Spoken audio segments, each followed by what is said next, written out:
if my words did glow with the gold of sunshine, and my tunes were played on the harp strung, would you hear my voice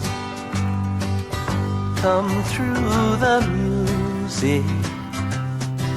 Would you hold it near as it were your own? It's a hand-me-down. The thoughts are broken. Perhaps they're better left unsung. I don't know. Don't really care. Let there be songs to fill the air. Ripple in still water when there is no pebble tossed, nor wind to blow. Reach out your hand.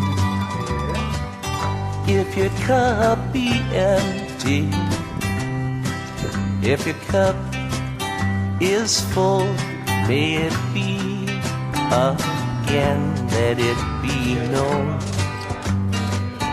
There is a fountain that was not made by the hands of men. There is a road, no simple highway between the dawn and the dark of night. And if you go, no one may follow. That path is for your steps alone.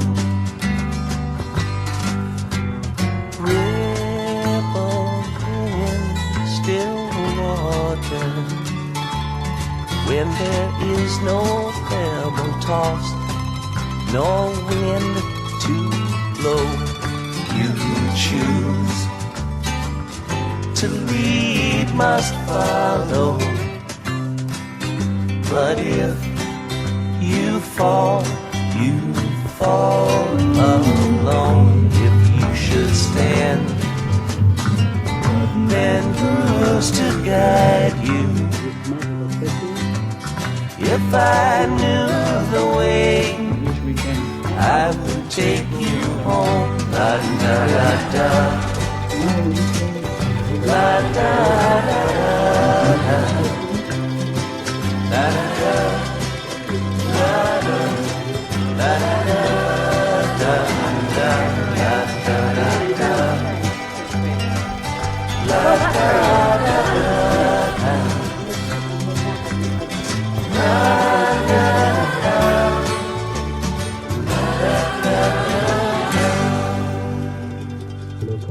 For each of you,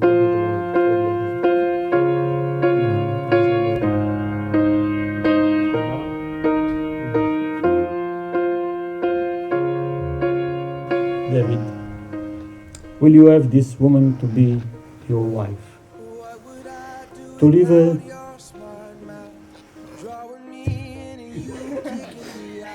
together with her in the bond of matrimony? Will you love her, comfort her, honor and keep her in sickness and in health? And forsaking all others, be faithful to her as long as you both shall live? I will. I will. Wonderful.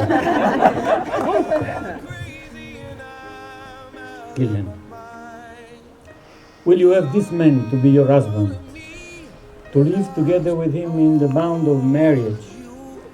Will you love him, comfort him, honor and keep him in sickness and in health, and forsaking all others, be faithful to him as long as you both Shelley.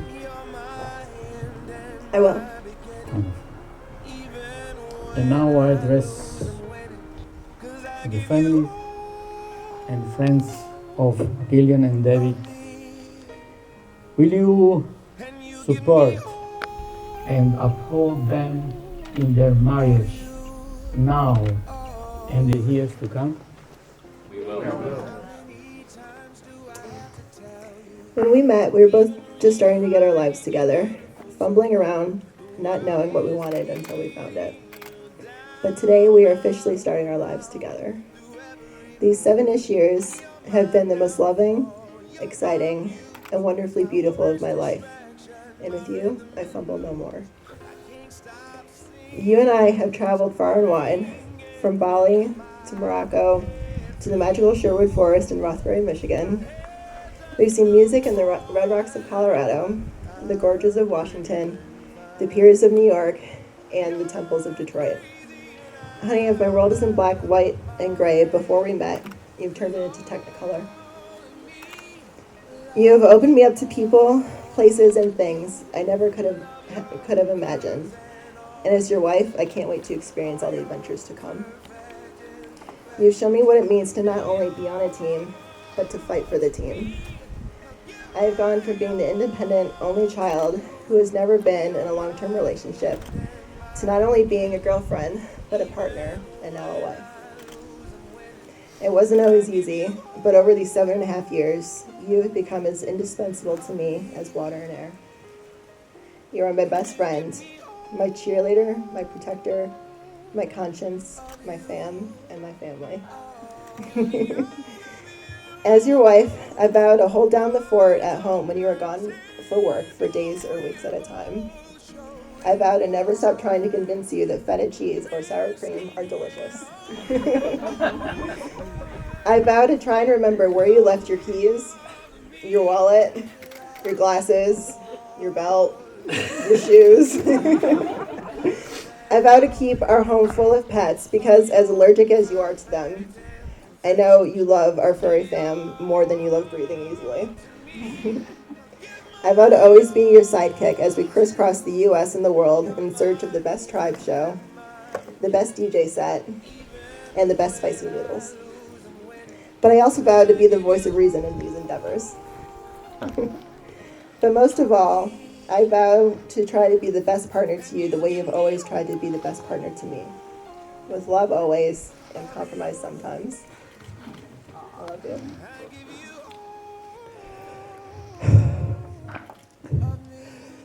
2,854 days ago, you finally got around to answering the first message I sent you weeks before. Every one of those 2,854 days has been brighter than the ones that came before them. 2,805 days ago, we went on our first date. We met at the Detroit Institute of Art, and you were late. I was worried at first, but now I know it's just who you are. You noticed a hole in my button-down shirt that day, and you completely let it slide. You chalked it up as a mistake, but now you know that's just who I am. 2,713 days ago, you said you would be my girlfriend, after much persistence on my part. You were leaving for Italy the next day for 6 weeks to study for the bar.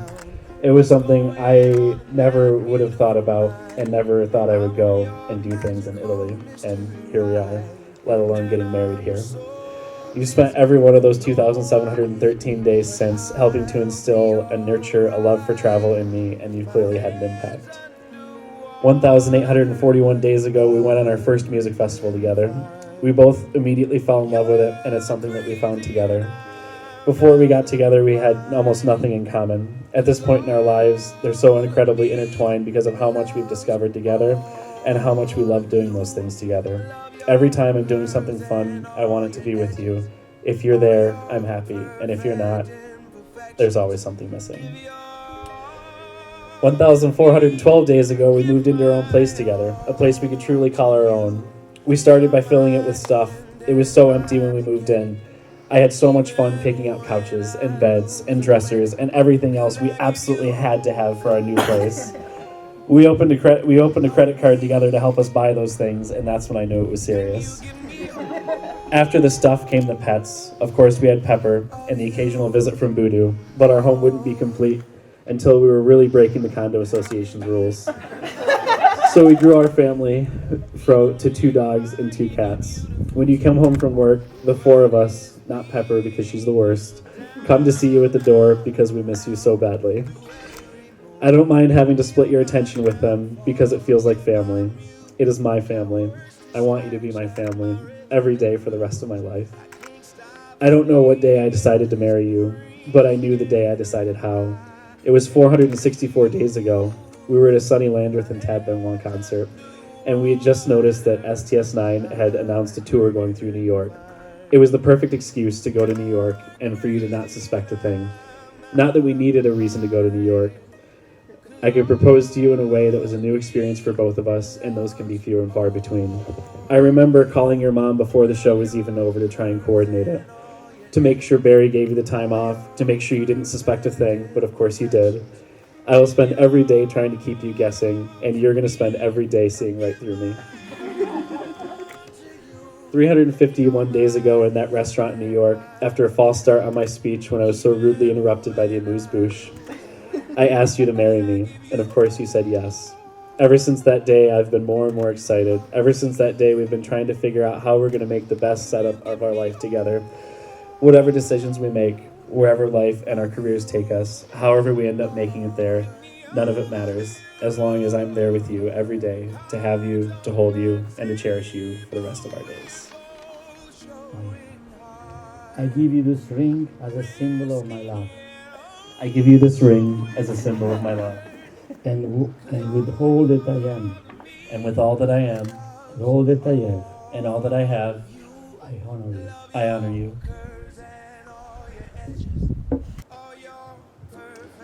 I give you this ring as a symbol of my love. I give you this ring as a symbol of my love. With all that I am, And with all that I am, and all that I have, and all that I have, I honor you. I honor you.